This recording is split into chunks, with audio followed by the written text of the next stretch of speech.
A bordo del George Washington.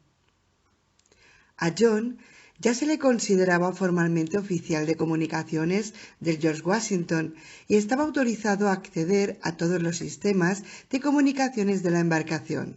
Contaba con un pequeño contingente de civiles y de soldados de menor rango para mantener en funcionamiento los escasos recursos de los que disponían. Su función básica consistía en mantener contacto constante con la Fuerza Expedicionaria Clepsidra, que tenía que llegar a las costas de Hawái al cabo de 5 días. Su función secundaria era mantener las comunicaciones por satélite con la Fuerza Expedicionaria Phoenix, instalada en el Hotel 23. Le habían informado de que los objetivos principales de la Fuerza Expedicionaria Phoenix consistían en poner bajo control las bombas nucleares que quedaban y tratar de recuperar una parte de los paquetes de equipamiento arrojados por Remoto 6. Aparte de sus deberes como oficial de comunicaciones del portaaviones, John tenía que cargar con el apodo de jefe de sección que le habían adjudicado los supervivientes del Hotel 23, un título al que trataba de quitar importancia en público, pero que en secreto le encantaba. John hacía sus rondas a diario y visitaba a Tara, Laura, Ian, Will, Dean, Denny, los marines y otros con los que había entablado amistad durante el tiempo que había pasado en el Hotel 23. Annabel, su hembra de galgo italiano, aún vivía feliz y satisfecha a su lado cuando Laura no la tomaba prestada. No se le habían erizado los pelos del pescuezo desde que la habían evacuado en helicóptero, presa en el agónico abrazo de la pequeña Laura. La niña le había dicho a John que tenía tanto miedo de que Annie se le escapara de entre las manos. Así era como la llamaba Laura. A veces le resultaba incómodo llevarla a hacer sus necesidades y tener que recorrer todo el camino hasta el hangar donde un miembro de la tripulación amante de los animales echaba tierra sobre un espacio disponible para todos los que viajaban a bordo. Annabel no era el único cánido a bordo del portaaviones. Unos pocos perros del ejército habían encontrado un nuevo hogar en el Washington y trataban a Annabel como a uno de los suyos, porque se daba cuenta de quién era en realidad el enemigo común. Cualquiera de los no muertos del continente habría agarrado a los perros y los habría reducido a pulpa si se le presentaba la oportunidad. John no se encargaba de pocas tareas, pero pensó que aún le quedarían energías para más. Uno de los militares, el suboficial Shure, era especialmente bueno como operador de radio. Había tenido bastante suerte en sus contactos con la base 4 del Ártico. En el último mensaje le habían informado de sus problemas con el combustible y de sus planes para solucionarlos. Así empezó a circular por la sala de radios el rumor de que los supervivientes de la base en el Ártico se habían planteado seriamente refinar biocombustible con el cuerpo de los no muertos que ellos mismos habían liquidado y arrojado por un barranco donde las temperaturas de finales de primavera y del otoño habían de dejarlos atrapados en bloques de hielo. John había estado presente durante la recepción del mensaje y sabía que no se trataba de un rumor. El almirante le había solicitado que mantuviera esa información en la confidencialidad. No quería que se hablara de que los amigos del Ártico actuaban como carniceros enloquecidos.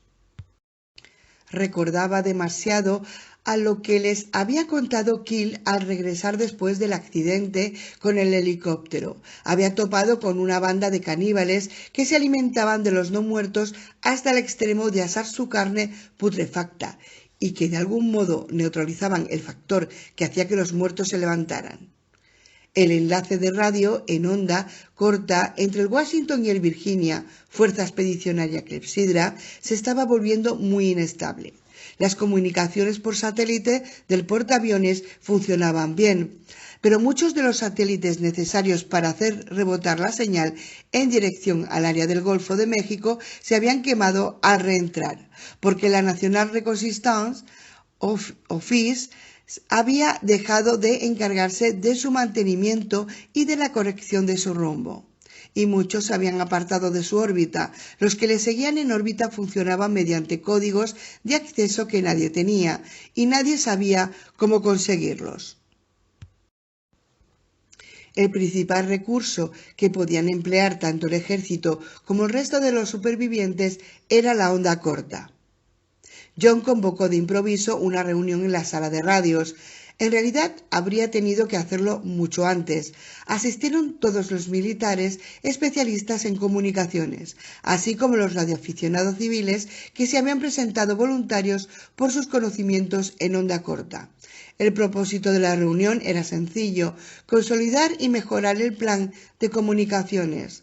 John enrolló la pantalla del proyector y dejó al descubierto la pizarra plástica y empezó a apuntar en ella todos los circuitos prioritarios y el estado de cada uno de ellos.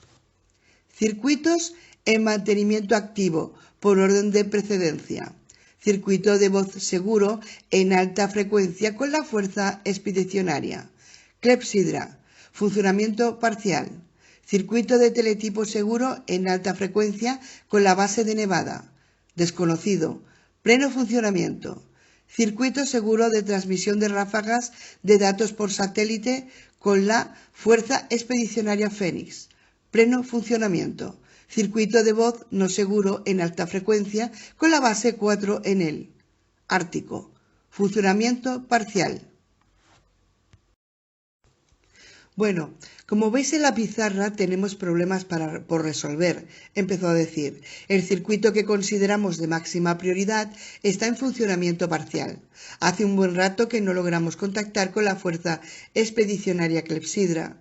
Vamos a tener que encontrar una solución para este problema. ¿Alguien tiene alguna idea? Uno de los radioaficionados que se encontraban al fondo de la habitación habló. Podríamos buscar un repetidor. No es una mala idea, en absoluto, dijo John, y se volvió de nuevo hacia la pizarra. Tomó el rotulador negro y dibujó un mapa mundi sin escala. Marcó los lugares donde operaban las diferentes fuerzas expedicionarias y situó de manera aproximada el resto de las instalaciones. La Fuerza Expedicionaria Fénix no puede ser. No tienen aparatos de alta frecuencia en funcionamiento. Emplean un discreto transmisor-receptor de ráfagas de datos por satélite con una configuración de portátil para enviar el texto a esa terminal. Señaló con la mano a un rincón donde un operador controlaba la sala de chat de MIRC de dos entidades. Además, Fénix no puede transmitir durante el día y en cualquier caso está sometida a severas restricciones en lo que concierne a las transmisiones de radio. No se comunicarán si son o es absolutamente necesario. No sé muy bien cuál es la situación en Nevada. Sus circuitos están directamente conectados a una CryptoBox KG84C del SSES de este portaaviones. Solo nos llaman para que comprobemos el estado de los cables UTP y reciclemos códigos de encriptación para sus circuitos. Ni los unos ni los otros nos servirían como repetidor. Así pues, nos queda una única opción viable, la base 4. He estado escuchando el espectro de onda corta y muchas de nuestras posibilidades son limitadas. Raramente recibimos onda corta que proceda del continente, tan solo ondas rebotadas en la troposfera y repeticiones de noticias antiguas que se transmiten una y otra vez de manera automática, presumiblemente desde aparatos alimentados con energía solar. El radioaficionado habló de nuevo. Podríamos ajustar nuestras frecuencias de acuerdo con las estaciones, emplear las frecuencias más altas durante el día y las más bajas durante la noche. La vieja norma de subir la frecuencia con el sol, quizás así tuviéramos más suerte. Ahora sí que estamos llegando a algún sitio, respondió John. Tracemos un plan sólido sobre el papel y luego, dentro de unas horas, cuando tenga lugar el siguiente contacto programado con la base 4, les enviaremos la petición. Esperemos que les quede personal suficiente para transmitir nuestros mensajes. Hay que tener en mente que esa base está a oscuras y que lo va a estar durante mucho tiempo. No estoy seguro de que esa circunstancia no afecte a las frecuencias. El suboficial Shore, el más perspicaz entre los militares a las órdenes de John, levantó la mano. Sí. ¿Qué es lo que has pensado? Bueno, ahora mismo empleamos la CryptoBox KYV5 para retransmisión segura de voz en clepsidra. ¿Esa base del Ártico nos merece suficiente confianza como para canalizar información confidencial para clepsidra en onda corta y, a su vez, enviarnos la que les manden a ellos? Tendremos que volver a los métodos de la vieja escuela y servirnos de codificación sobre papel y claves de un solo uso, dijo John. Ya nadie recuerda cómo se hacía eso, jefe. El último operador de radio de verdad que aún sabe hacerlo debió de jubilarse de la Armada hará unos 20 años. Ahora somos todos unos genios de las tecnologías de la información. Vamos a tener que volver a aprender todo lo que habíamos olvidado en el terreno de las comunicaciones y olvidar aquello que considerábamos más avanzado, porque ahora ha quedado obsoleto. Todos vosotros tenéis vuestras órdenes. Poneos manos a la obra. La pequeña multitud se dispersó, salvo los que tenían a su cargo un puesto de seguimiento de radio. Mientras los demás salían, John tuvo un tiempo para meditar. Al regresar al centro de control de tecnología con el que estaban conectados todos los circuitos, pensó para sí: somos nosotros quienes proporcionamos la encriptación a SSES. ¿Verdad que no puede resultarme muy difícil? La teoría que daba vueltas por su cabeza no era nada compleja. En cuestión de minutos se le había ocurrido cómo podía acceder al circuito que llegaba al SSES desde las instalaciones todavía activas en Nevada. Haría un empalme con el circuito encriptado y lo conectaría a la vez con el SSES y con el dispositivo extra de encriptación KG84C que tenía y que empleaba los mismos códigos del SSES. Esos códigos habían salido de su propio departamento. No se lo diría a nadie, porque en el nivel en que se encontraba, la pena por intrusión en las redes habría sido rápida y severa. Lo racionalizó diciéndose que no lo hacía para satisfacer una curiosidad infantil. Lo hacía por kill.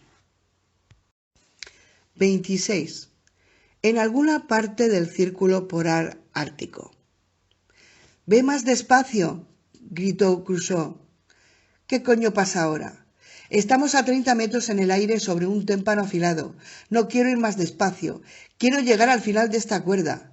Brett se hacía oír pese al viento que les azotaba en la oscuridad.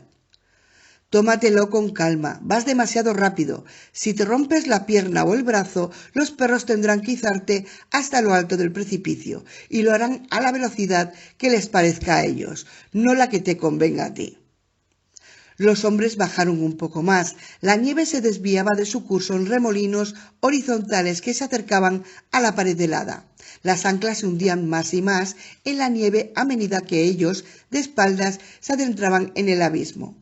Llevaban barras de luz química sujetas a los tobillos por medio del material elástico que llevaban cosido en los pantalones térmicos. No querían arriesgarse todavía a encender las linternas que llevaban en la frente porque las baterías disponibles en la base 4 estaban cada vez más bajas y no tenían posibilidades de recargarlas. Crusoe pensó en la pieza de madera que llevaba en la mochila y en que estaba tan oscuro que quizá la necesitarían para poder ver. Trataba de estar pendiente de pequeños detalles como ese, pero lo que de verdad ocupaba sus pensamientos eran los muertos de abajo. Los contaba mentalmente. Pensó que debía de ser 10, tal vez 15, la mayoría de ellos con sobrepeso. Habría un par que superaban los 130 kilos. La grasa era energía de verdad, y si se manejaba bien con los aditivos químicos apropiados, cabía la posibilidad de convertir las calorías alimenticias en combustible líquido. Pensó en el aspecto que podían tener y en lo que podían... «Mira por dónde vas», le chilló Brett. Crusoe había chocado con él durante un breve momento de ensoñación con los muertos. «Concéntrate, Crusoe», se repetía a sí mismo. Descendieron lentamente a lo largo de otros 30 metros. Sin embargo, ninguno de los dos estaba seguro de que aquella fuese la verdadera profundidad. Tan solo sabían que las cuerdas medían más que el barranco. O al menos eso era lo que Frankie les había dicho al bajar en rappel por la pared que se encontraba al otro lado de la base.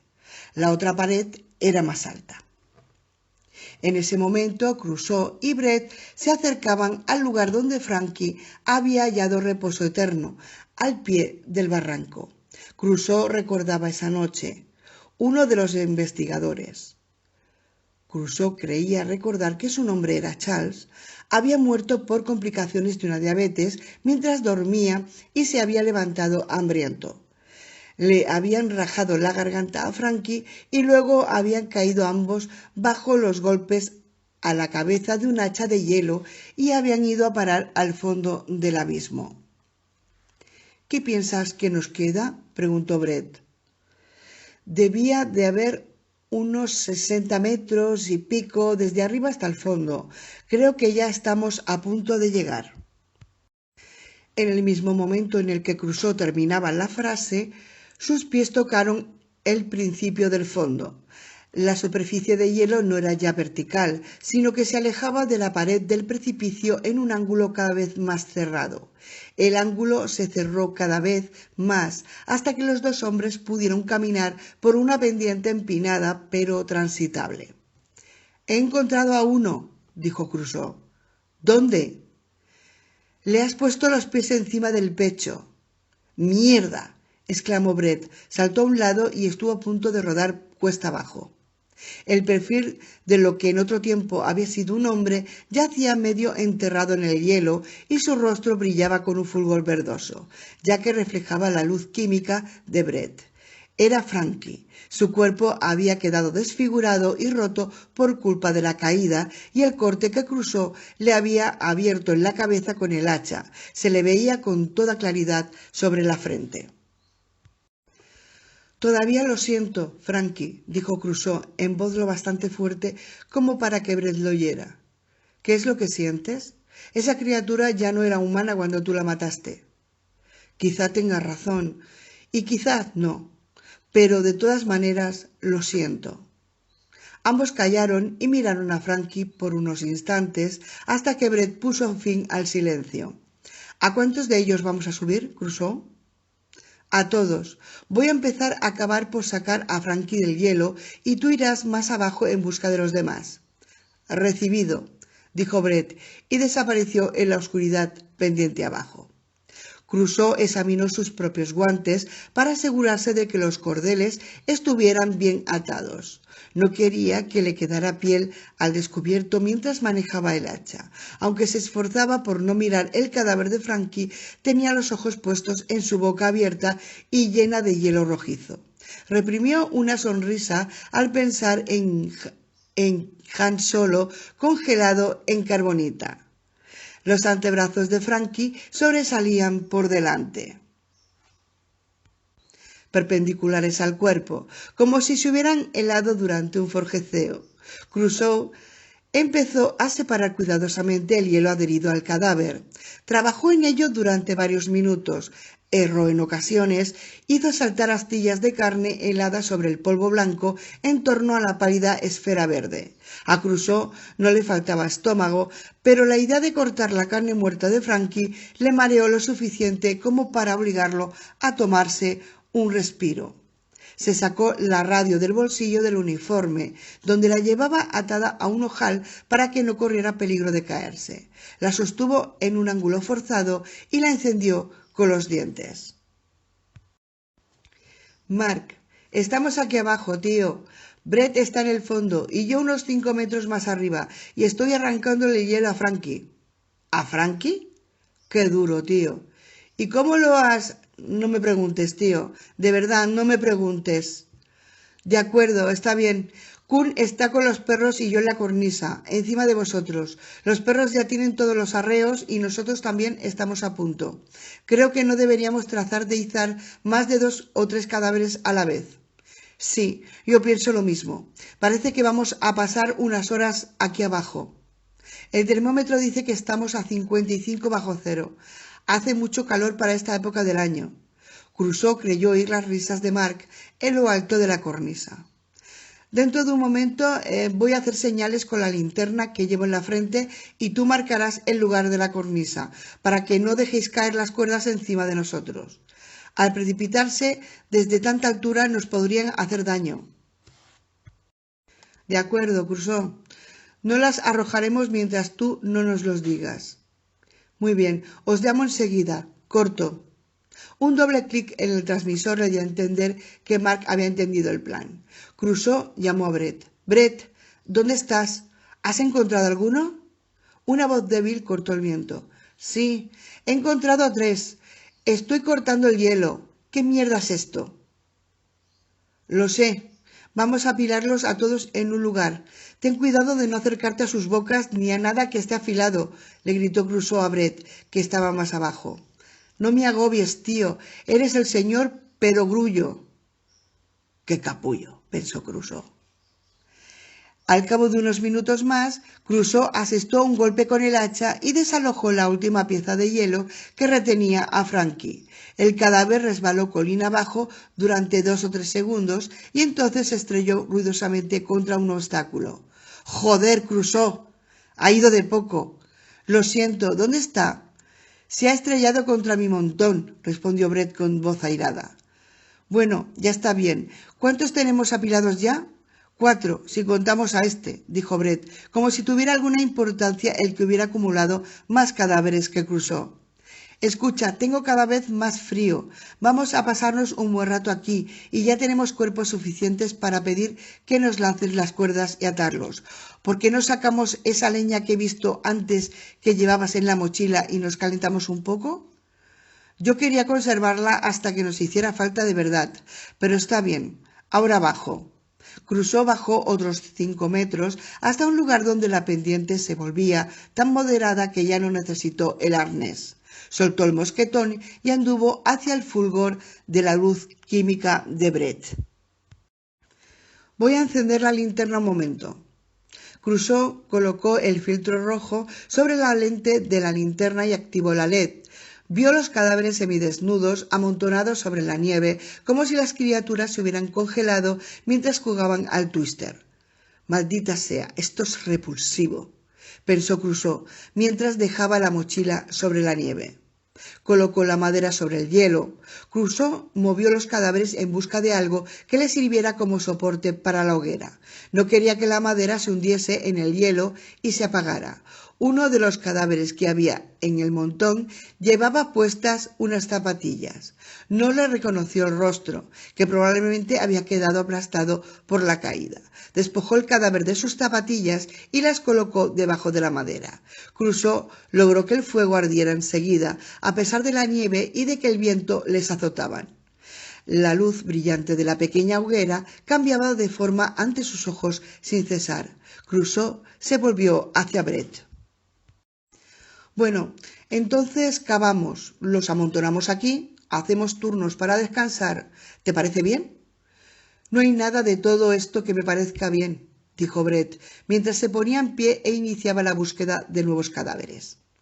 Crusoe aprovechó el tiempo para quedarse en pie justo a la hoguera y calentarse las extremidades. La temperatura lo habría matado al cabo de unas pocas horas, por mucho traje aislante que pudiera llevar.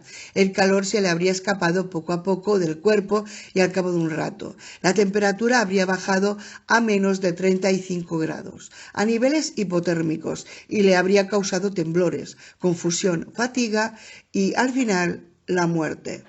La radio crepitó. «Crusoe, ¿tardaréis mucho en tener a punto la primera carga? Me parece que veo un fuego ahí abajo». Crusoe se sacó la radio del bolsillo. Sí, Mark, nos estábamos helando. Hemos tenido que encender fuego. Ata una barra de luz química al extremo de cada una de las cuerdas y déjalas caer. Le diré a Brett que estáis a punto de arrojarlas. Dame 30 segundos antes de soltarlas. De acuerdo, voy a esperar. Volvió a guardarse la radio en el bolsillo y gritó: Brett, ya vienen las cuerdas. Acércate a la hoguera para que no te den. No hubo respuesta. Brett, ¿estás ahí? Débilmente, apenas audible en el viento, Crusoe oyó la voz de Brett. Estoy bien, soltad la cuerda. Volveré a la hoguera dentro de un minuto, ya casi tengo a otro. Crusoe miró arriba, a tiempo para ver aparecer los 3 bastones luminosos que descendían hacia él. Se estrellaron contra la nieve, cerca del lugar donde había desenterrado a Frankie, y resbalaron por la pendiente hasta unos 5 metros a su izquierda. Crusoe abrió la radio y dijo: ya las veo. Ahora mismo agarro el tramo de la cuerda que ha quedado sobre el suelo y ato los cadáveres. Vale, tío, pero como es la primera vez, hagamos la prueba con 3 cadáveres que no pesen mucho. No elijas a los pesados, ¿vale? No te preocupes, colega. 3 cadáveres congelados, marchando en 10 minutos. Mark era un hombre amante de los perros y por eso les había pedido a Crusoe que la primera carga fuese ligera. No quería que los perros se hicieran daño al tirar del peso. Crusoe blandió el hacha, la hundió en el hielo y trepó por la pendiente hasta llegar a las cuerdas. Agarró los cabos de las cuerdas y descendió con ellos. Regresó al montón y ató los 3 cuerpos pasándoles una bolina bajo los brazos, con cuidado para evitar las bocas, aunque tuvieran el cerebro destruido. Sentía el calor del fuego y se alegraba de haber pensado en traer la madera. Cuando terminaba de atar los cuerpos, regresó Brett, arrastrando un cadáver sobre el hielo con la hoja de hacha. Mark, ¿estás ahí? Sí, estoy aquí. Kun está en el trineo. ¿Todo a punto? Sí, hemos atado a 3 cadáveres. Adelante, subidlos. De acuerdo. Diles adiós. Eres muy gracioso, Mark. Lo intento. Al cabo de 5 segundos, Crusoe y Brett oyeron que las cuerdas se tensaban y rozaban la pared del barranco. Los cuerpos iniciaron su ascensión por la pared desnuda y se perdieron de vista.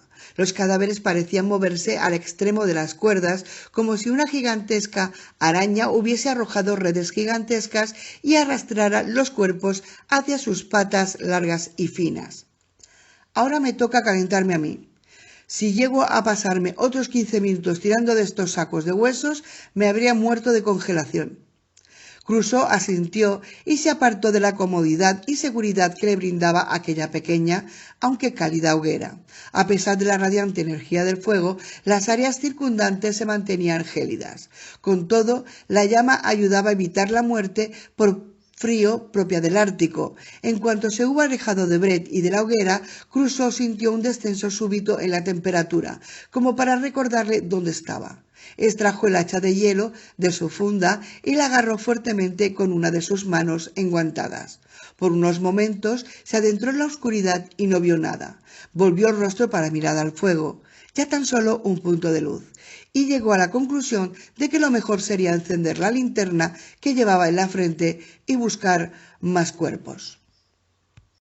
Se había alejado de la pared del precipicio. El hielo dejaba paso a la nieve. Se preguntó si le convendría volver a ponerse las raquetas que había dejado atadas a la mochila. Esta se encontraba junto a la hoguera, unos metros más allá. La nieve era mucho más profunda. Estaba muy lejos del barranco y de la hoguera. Ha llegado el momento de volver atrás. Me he aportado demasiado, pensó. Se volvió y se echó a andar de nuevo hacia la hoguera, y tropezó con una pierna y cayó sobre la nieve. Se quedó allí durante un rato y perdió el sentido del tiempo. Miró hacia arriba y atisbó un resquicio entre las nubes. La grandeza de la Vía Láctea se asomó por un instante al cielo nublado, resplandeciente y majestuosa. Por fin el frío sacó a Crusoe de su estado meditativo. Se sentó en el suelo.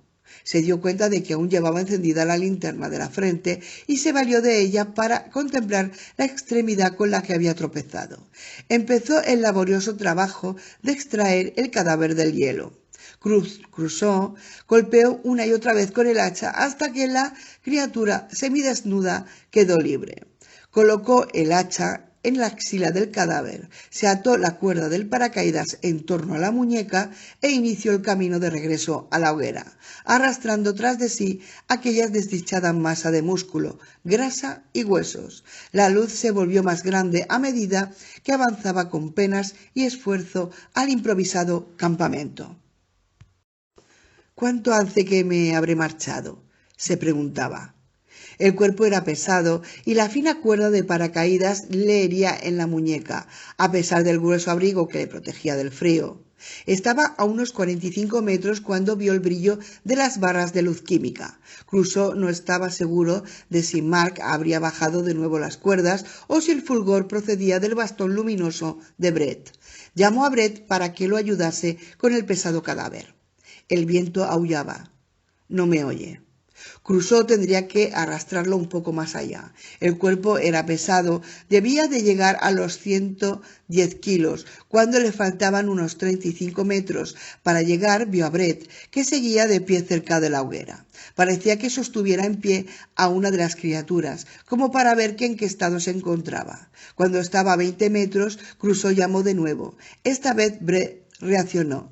«Brett, este cabronazo pesa 1 tonelada. Suelta eso y ayúdame a arrastrarlo hasta el montón». Brett se volvió lentamente para encararse con Crusoe. La hilada criatura tendría que haberse caído al suelo, pero no se cayó.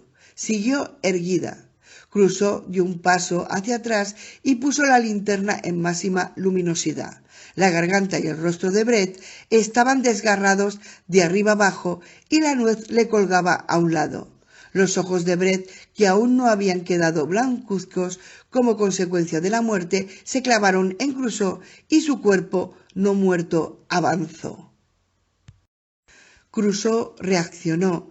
Se sacó de un tiro el guante de la mano izquierda y empuñó el machete Bowie. Con el baúl en la mano izquierda y el hacha para el hielo en la derecha, avanzó contra la criatura que había sido Brett.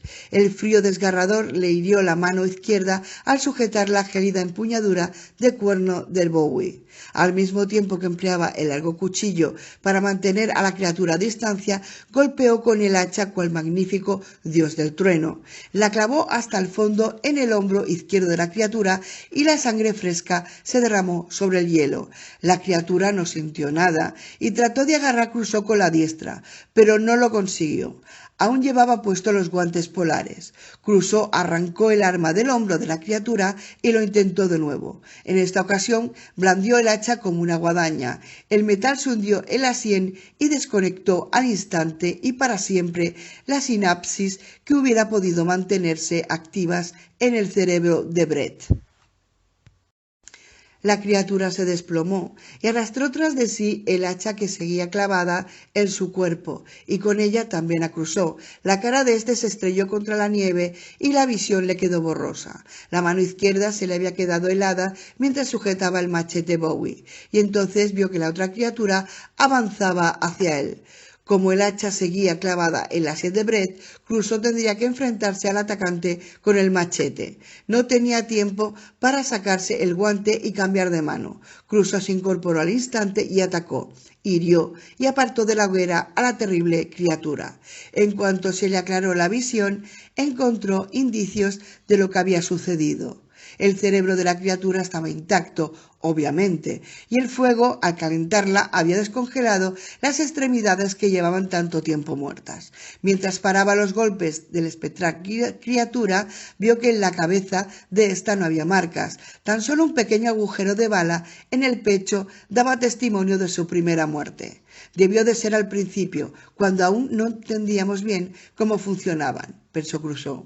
La criatura, medio congelada, se arrojó contra él. Casi iba desnuda, tan solo llevaba puesto unos calzoncillos ajustados. Crusoe le clavó el machete en el pecho y lo hundió lo suficiente como para encontrar la carne de dentro que seguía congelada. El Bowie estaba muy afilado. Su padre se lo había regalado hacía 20 años, al cumplir 15. Un cuchillo romo es mucho más peligroso para su dueño que uno muy bien afilado. Recordaba que le había dicho su padre. una y otra vez a lo largo de los años. Con la mano izquierda entumecida, clavó el arma en el ojo de la desnuda criatura. Esta gimoteó a modo de protesta, mientras Crusoe le clavaba el machete hasta el fondo y le fracturaba el hueso de la órbita, presionando con fuerza contra la pared atrás del cráneo. La luz se apagó. El asesino de Brett cayó al suelo y arrastró consigo el arma de Crusoe. Aunque no quedaran enemigos no muertos ocultos en la oscuridad, Crusoe empezó a sentir pánico. Necesitaba al menos el machete para protegerse. Llevó a cabo un frenético intento de recobrar el Bowie. Apoyó la bota sobre la cabeza de la criatura para sujetarla mientras arrancaba el arma. Limpió la hoja lo mejor que pudo. La frotó contra la criatura antes de volver a guardar el regalo de su padre en la vaina de cuero donde solía llevarlo.